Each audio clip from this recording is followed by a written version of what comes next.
नमस्कार साथियों, परीक्षान परिवार में आप सभी का स्वागत है। जैसा कि साथियों हम लोग क्या कर रहे हैं, यूपी टेट क्लासेस को देख रहे हैं साथियों। सर्वप्रथम हम लोगों ने शुरुआत किया था साथियों, सिलेबस जितना था हम लोगों ने एक एक करके पूरे सिलेबस को देख लिया। उसके बाद जो था मनोविज्ञान का जो इतिहास जिससे आपके प्रश्न बनते हैं उसको हम लोग देख लिया।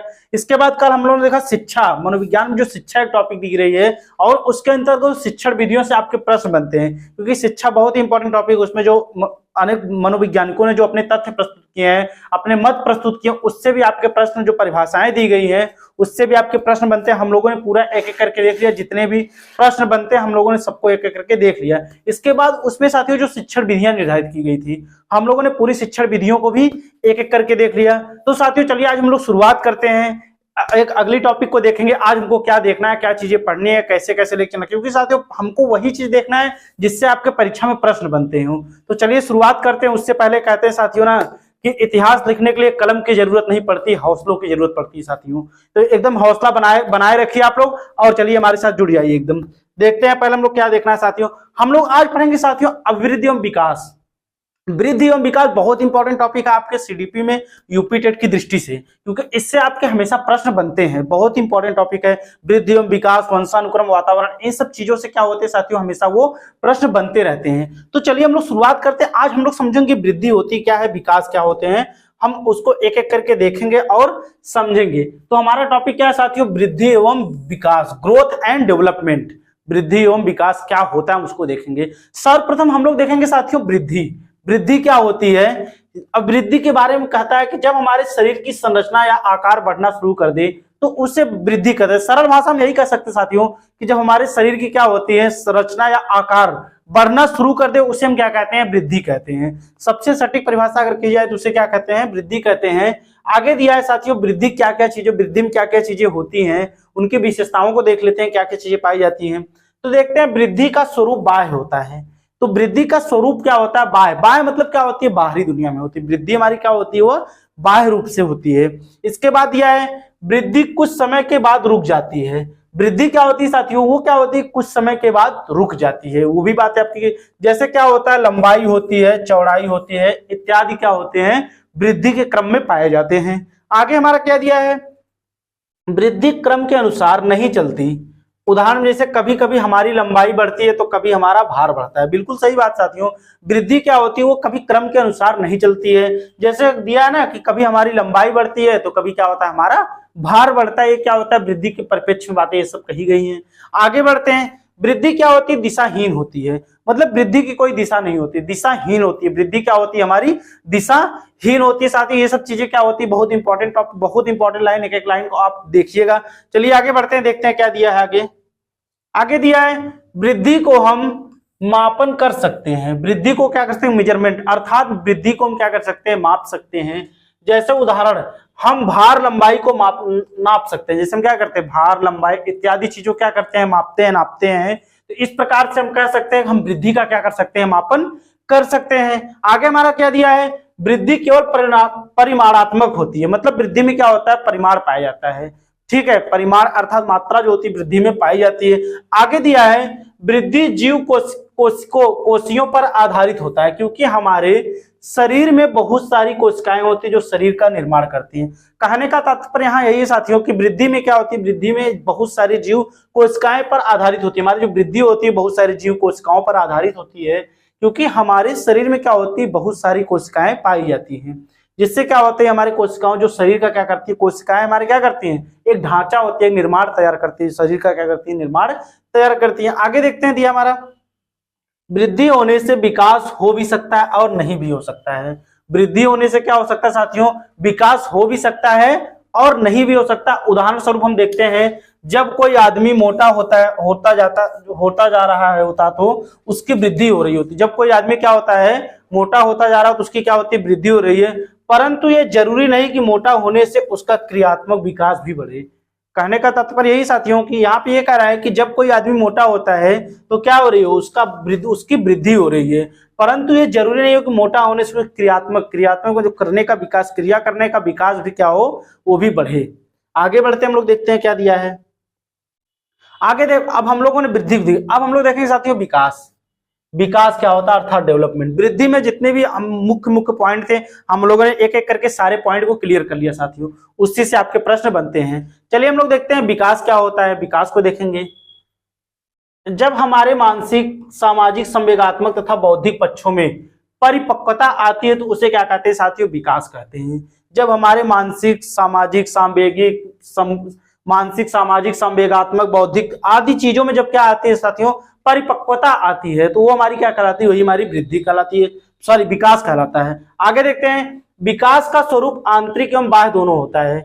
विकास का स्वरूप क्या होता है साथियों, आंतरिक एवं बाह्य दोनों होता है, लेकिन वृद्धि का स्वरूप अगर देगा साथियों केवल वो बाह्य होता है। इस चीज को आप नोट कर लीजिएगा।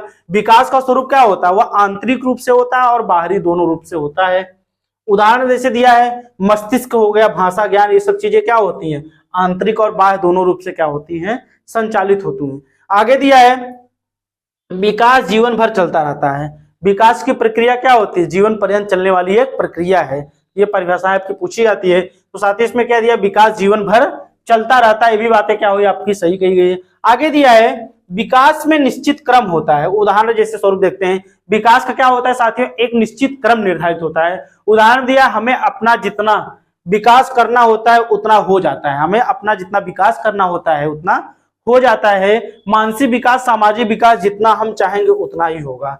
मानसिक विकास और सामाजिक विकास जो हमारा है उसको हम जितना चाहेंगे वह उतना ही होगा। ये सब बातें किसके परिप्रेक्ष्य में कही गई, तो आपके विकास के।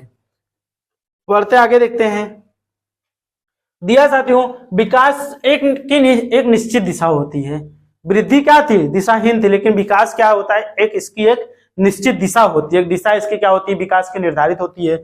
आगे बढ़ते हैं, विकास का हम सीधे मापन नहीं कर सकते हैं। उदाहरण देखते हैं, विकास का हम क्या कर सकते हैं, सीधे मापन नहीं कर सकते। उदाहरण दिया है, हम सामाजिक विकास, नैतिक विकास का मापन नहीं कर सकते, हम केवल मानसिक विकास का मापन कर सकते हैं। इसलिए कहा गया विकास का हम सीधे तौर पर मापन नहीं कर सकते हैं। आगे पढ़ते हैं, देखते हैं हमारा क्या दिया है, विकास परिमाणात्मक और गुणात्मक दोनों होता है। वृद्धि क्या होती है, वह परिमाणात्मक होती है, लेकिन विकास परिमाणात्मक और गुणात्मक दोनों होता है। बहुत बार पूछा जाता है साथियों, इस चीज को आप ये पॉइंट नोट कर लेंगे एकदम, कि विकास क्या होता है, परिमाणात्मक और क्या होता है, गुणात्मक, दोनों चीजों में क्या होता है, विकास पाया जाता है। आगे बढ़ते हैं, विकास संगठनात्मक तरीके से होता है, क्योंकि विकास का एक संगठन है। विकास क्या होता है, एक संगठनात्मक, मतलब क्या होता है, वो जोड़ कर कोई चीज संगठन के द्वारा होता है, क्योंकि विकास सभी विकास का एक क्या होता है, एक संगठन होता है। आगे बढ़ते हैं, देखते हैं, दिया है साथियों, विकास वृद्धि के बिना भी संभव है। क्या कहा गया है, विकास क्या होता है, वह वृद्धि के बिना भी क्या होता है, संभव होता है। आगे दिया है, क्योंकि कुछ व्यक्तियों का आकार, ऊंचाई या भार नहीं बढ़ता, परंतु उनमें नैतिक विकास, सामाजिक विकास, बौद्धिक विकास अवश्य होता है। इसीलिए कहा गया है विकास वृद्धि के बिना भी क्या होता है साथियों, संभव होता है। ठीक है, आगे बढ़ते देखते हैं क्या है। आगे देखेंगे विकास के आयाम, डोमेन ऑफ डेवलपमेंट। विकास के क्या क्या आयाम होते हैं उसको देखते हैं, इससे भी आपके परीक्षा में प्रश्न बनते रहते हैं। तो पहले हमारा दिया है शारीरिक विकास, फिजिकल डेवलपमेंट दिया है। शारीरिक विकास मतलब क्या, इससे तात्पर्य क्या है, किसी भी बच्चे या मनुष्य के क्या होता है, शारीरिक विकास, शरीर के विकास, शारीरिक रूप से जो विकास होते हैं उससे होता है। ठीक है, दूसरा दिया है गत्यात्मक विकास। गत्यात्मक विकास, मोटर डेवलपमेंट, यह क्या होता है, इसको देखते हैं। यह एक तरह से बालक के शारीरिक विकास से जुड़ा होता है। जो गत्यात्मक विकास होता है यह क्या होता है, एक तरफ से बालक के शारीरिक विकास से क्या होता है, यह जुड़ा होता है। यह मसल्स, हड्डियों की क्षमता और उन पर कंट्रोल करने से संबंधित होता है।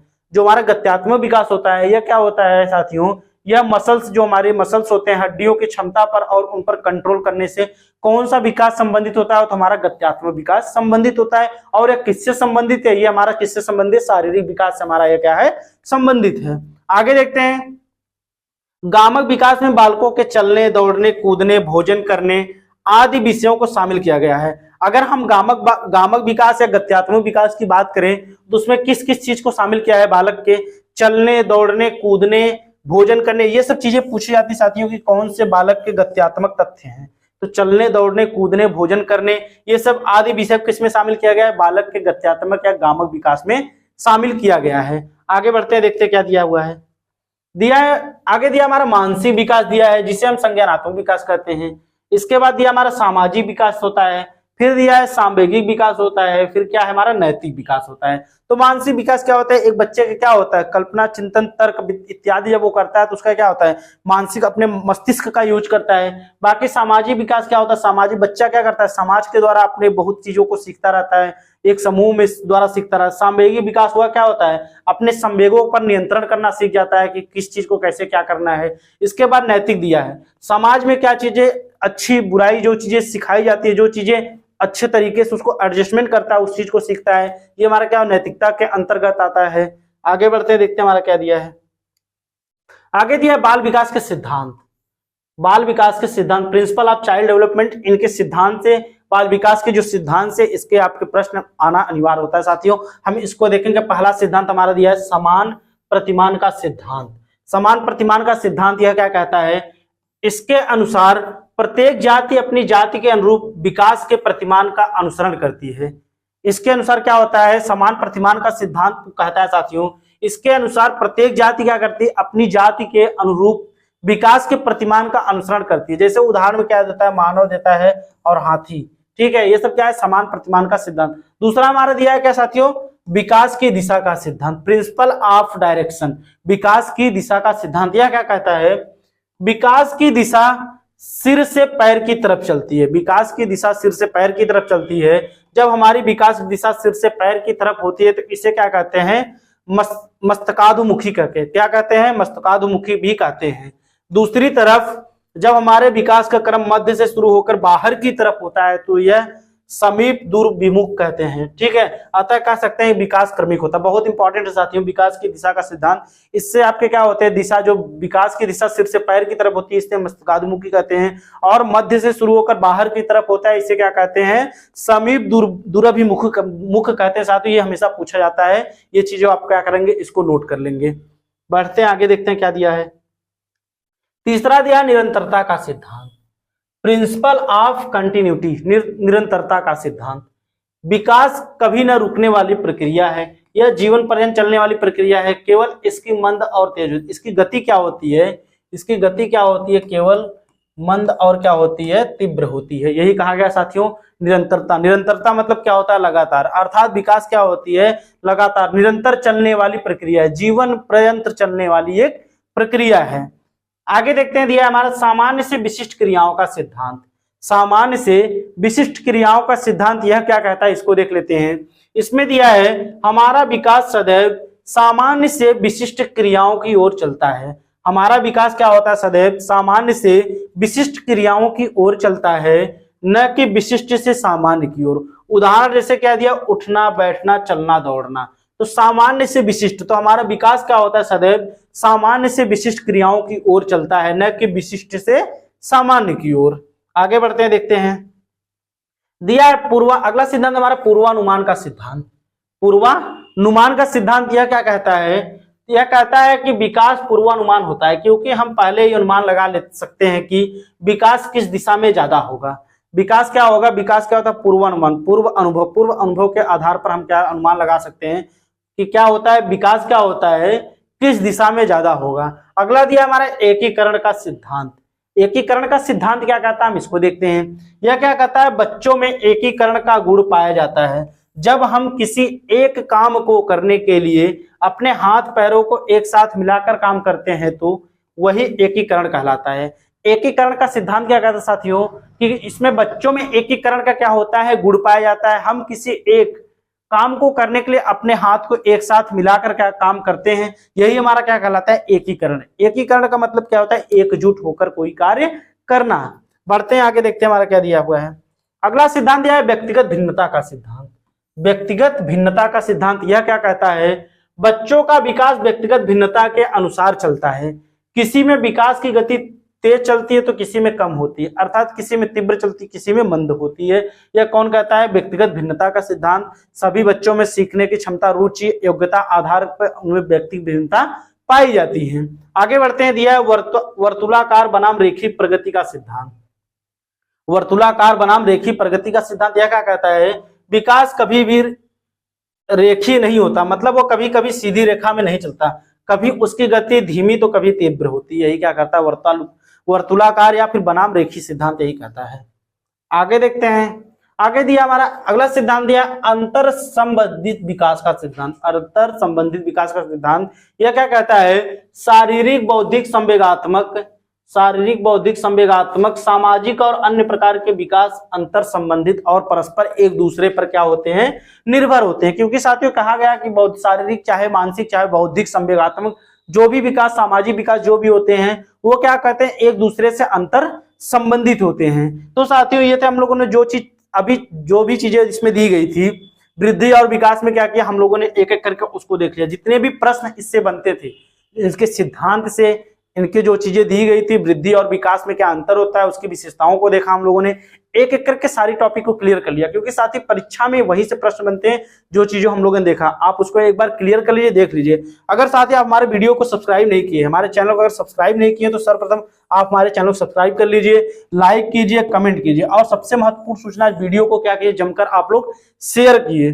तो साथियों आपको कोई भी डाउट हो तो कमेंट सेक्शन में पूछ सकते हैं। हमारा साथ देने के लिए आप सभी का बहुत बहुत धन्यवाद।